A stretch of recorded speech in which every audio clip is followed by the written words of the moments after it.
दो मैच दो हार, लक्ष्य का पीछा करते हुए इस सीजन हारने वाली पहली टीम। और अब सवाल सिर्फ इतना नहीं है कि केकेआर क्यों हारी, सवाल यह है क्या कोलकाता नाइट राइडर्स अपनी सबसे बड़ी गलतियां पहचान भी रही है या फिर इस सीजन शुरू होते होते ही हाथ से फिसल रहा है। क्योंकि केकेआर की दूसरी हार सिर्फ स्कोर बोर्ड पर दर्ज 65 रनों की हार नहीं थी, ये एक ऐसी हार थी जिसने टीम की batting structure, combination, decision making और रोल क्लैरिटी चारों पर सवाल खड़े कर दिए। सनराइजर्स हैदराबाद ने 226 रन बनाए और जवाब में केकेआर 161 पर सिमट गई। लेकिन कहानी सिर्फ इतनी नहीं कि टारगेट बड़ा था, कहानी यह है कि चेज करते हुए केकेआर के पास एक भी 50+ पार्टनरशिप नहीं थी। यही बात मैच के बाद अजिंक्य रहाणे ने भी मानी कि चेज को डीप ले जाने के लिए सेट बैटर्स की पार्टनरशिप चाहिए थी, जो नहीं बनी। और यहीं से पहली बड़ी बात निकलती है, केकेआर की असली समस्या सिर्फ इंटेंट नहीं, स्ट्रक्चर है। रहाणे ने मैच के बाद कहा कि केकेआर को शायद एक्स्ट्रा बैटर जोड़ने पर सोचना पड़े।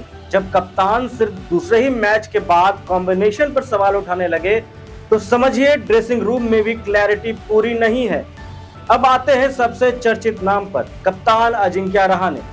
एसआरएच के खिलाफ उन्होंने 10 गेंद में सिर्फ 8 रन बनाए। हार के बाद क्रिटिसिज्म आया और रहाणे ने जवाब में कहा कि 2023 से उनका स्ट्राइक रेट बेस्ट रहा है। लोग शायद गेम नहीं समझ रहे हैं या एजेंडा चला रहे हैं, लेकिन यही नंबर्स कहानी पलट देते हैं।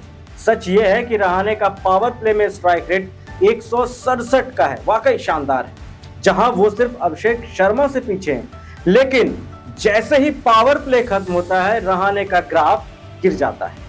2023 से अब तक के ओवरऑल स्ट्राइक रेट की बात करें तो रहाणे 147 की स्ट्राइक रेट से रन बना रहे हैं और उनका रैंक 65वां है। वैभव सूर्यवंशी जैसे युवा और खुद उनकी टीम के रिंकू सिंह और रमनदीप सिंह उनसे कहीं आगे स्ट्राइक रेट के मामले में। तो क्या रहाणे सच बोल रहे हैं या वो सिर्फ अपनी कमियों को छिपाने की कोशिश कर रहे हैं? मतलब सवाल सिर्फ ये नहीं है कि रहाणे स्लो खेल रहे हैं, सवाल ये है कि क्या केकेआर उन्हें उस फेज में एक्सपोज कर रही है जहां उनका इंपैक्ट नेचुरली कम हो जाता है। अगर पावर प्ले उनका स्ट्रॉन्ग जोन है तो केकेआर को उनके रोल को उसी हिसाब से स्ट्रक्चर करना होगा।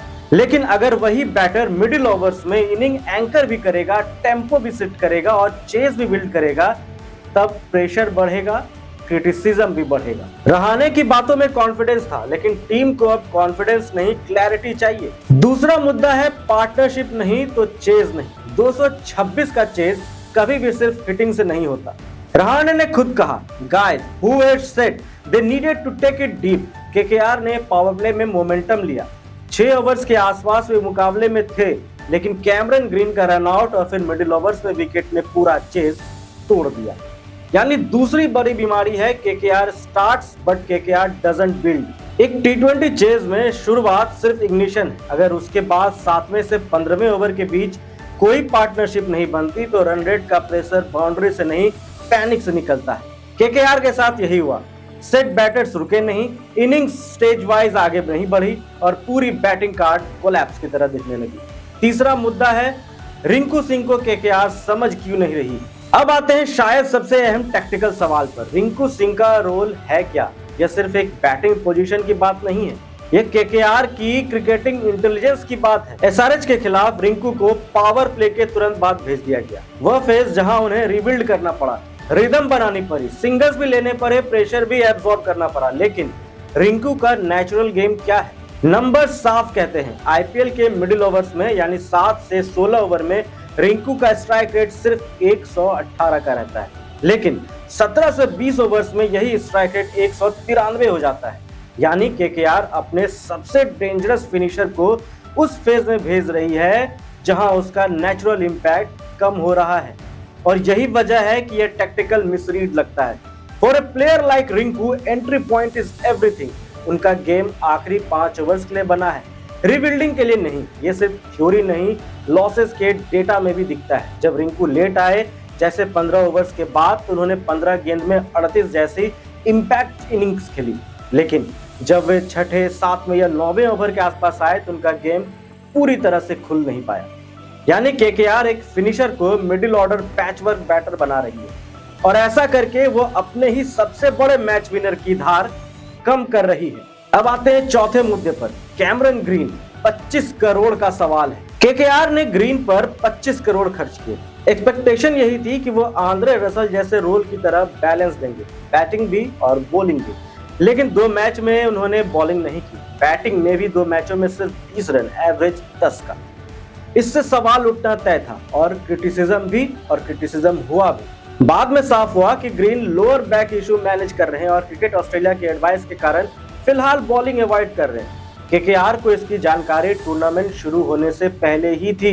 जब ऐसे मुद्दे होंगे तो डिबेट शुरू होगी ही। अगर एक फ्रेंचाइजी किसी प्लेयर को उसके ऑलराउंड स्किल सेट के लिए इतनी बड़ी रकम देकर लाती है तो फिर टूर्नामेंट के शुरुआती मैचों में उसका आधा स्किल सेट अवेलेबल ही नहीं है, तो क्या टीम बैलेंस अपने आप कॉम्प्रोमाइज नहीं हो रहा है? वसीम जाफर ने भी इस बात को अनफेयर कहा कि प्राइवेट लीग में टीम पैसा देती है स्किल सेट के लिए, और अगर वर्कलोड मैनेजमेंट की वजह से वही स्किल अवेलेबल नहीं है तो नुकसान फ्रेंचाइजी का होता है। यानी ग्रीन का इशू सिर्फ फिटनेस इशू नहीं है, ये टीम कंस्ट्रक्शन इशू भी है। क्योंकि जब वो बॉलिंग ही नहीं कर रहे तो केकेआर को एक्स्ट्रा बॉलिंग कवर चाहिए, एक्स्ट्रा बैटिंग कवर चाहिए, दोनों के बीच जगलिंग करनी पड़ रही है टीम को। और जब इंजरीज पहले से ही फास्ट बॉलर को हिट कर रही हो तब यह इनबैलेंस और बड़ा दिखता है।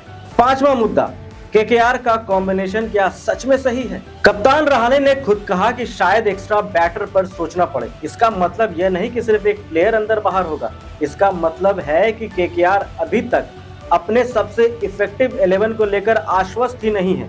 2 और इंटरेस्टिंग ऑप्शंस भी सामने आ रहे हैं। एक नाम है अनुकूल राय, जिनका डोमेस्टिक सीजन अच्छा रहा है और जो मिडिल ओवर्स में एक्यूमुलेशंस प्लस इंटेंट दे सकते थे। दूसरा नाम है तेजस्वी दहिया का, दिल्ली के कीपर बैटर हैं जिनके recent T20 numbers domestic circuit में काफी प्रभावशाली रहे। स्मैट 2025 में उनका एवरेज 56 था, स्ट्राइक रेट 168 का। DPL 2025 में उनका एवरेज 48 था और स्ट्राइक रेट 190 का। अब जरूरी नहीं कि यही एग्जैक्ट सॉल्यूशन हो, लेकिन बॉर्डर पॉइंट बहुत क्लियर है। केकेआर को ऐसे बैटर की जरूरत है जो मिडिल ओवर्स नेविगेट कर सके ताकि रिंकू को उनके आइडियल फेज तक डिले किया जा सके। यही रोल क्लैरिटी फिलहाल मिसिंग दिख रही है केकेआर के खेमे में। छठा मुद्दा है, 2 हार सिर्फ पॉइंट्स टेबल नहीं बदलती, मूड भी बदल देती है टीम की। केकेआर ने सीजन की शुरुआत 2 लगातार हार से की है। यह सिर्फ दूसरी बार है जब फ्रेंचाइजी ने इतने खराब तरीके से शुरुआत की।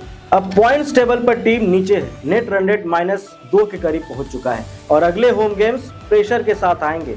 और होम गेम्स का प्रेशर अलग होता है क्योंकि घर में हार सिर्फ पॉइंट्स नहीं ले जाती, नैरेटिव भी बदल देती है टीम की। देखिए, अब तक बात ही सीजन शुरू हुआ है, टाइम है, लेकिन अगर अगला मैच भी स्लिप हुआ तो डिस्कशन बदल जाएगी पूरी टीम को लेकर। सवाल उठने लगेंगे कि क्या केकेआर ने ऑक्शन में गलती कर दी, क्या रहाणे सही कैप्टनसी फिट हैं, क्या ग्रीन वर्थ इट हैं, क्या रिंकू मिसयूज हो रहे हैं।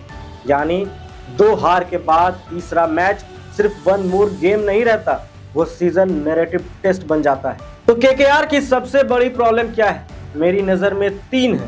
पहली है स्ट्रक्चर विदाउट स्टेबिलिटी, शुरुआत मिलती है पर इनिंग्स बिल्ड नहीं हो रही। दूसरी है रोल्स विदाउट क्लैरिटी, रहाणे का आइडियल फेज अलग है, रिंकू का अलग, ग्रीन का कंट्रीब्यूशन अधूरा है। तीसरी है कॉम्बिनेशन विदाउट बैलेंस, जब आपका एक्सपेंसिव ऑलराउंडर बॉलिंग नहीं कर रहा, मिडिल ऑर्डर पजल अनरिजॉल्व्ड है और कैप्टन खुद एक्स्ट्रा बैटर की बात कर रहा है, तो समझिए टीम अभी सेटल्ड नहीं है। लेकिन अच्छी खबर यह है कि सीजन अभी गया नहीं है। 2 मैचों में एक्सपोज हुई प्रॉब्लम्स अगर जल्दी पहचान ली जाए तो टर्न अराउंड पॉसिबल है। पर इसके लिए केकेआर को ईगो नहीं, एविडेंस देखना होगा। रिंकू को फिनिशर की तरह यूज करना होगा, रहाणे को सही फेज में मैक्सिमाइज करना होगा, ग्रीन इशू पर ऑनेस्ट बैलेंस बनाना होगा और सबसे जरूरी पार्टनरशिप्स को बैटिंग फिलॉसफी का केंद्र बनाना होगा। वरना यह सीजन एक डेंजरस पैटर्न में बदल सकता है जहां केकेआर हर मैच में मोमेंट्स जीतेगी लेकिन मैच हार जाएगी और T20 क्रिकेट में यही सबसे बड़ी ट्रेजेडी होती है। खैर, जाते जाते केकेआर फैंस के लिए अच्छी खबर है। इससे पहले जब केकेआर ने अपने दोनों शुरुआती मैच हारे थे तो साल था 2012, टीम उस वक्त चैंपियन बनी थी। खैर, देखते हैं आगे क्या होता है। आपकी क्या राय है? क्या रहाणे की आलोचना सही है? कमेंट्स में जरूर बताएं। मिलते हैं अगले वीडियो के साथ। थैंक यू, धन्यवाद, जय हिंद।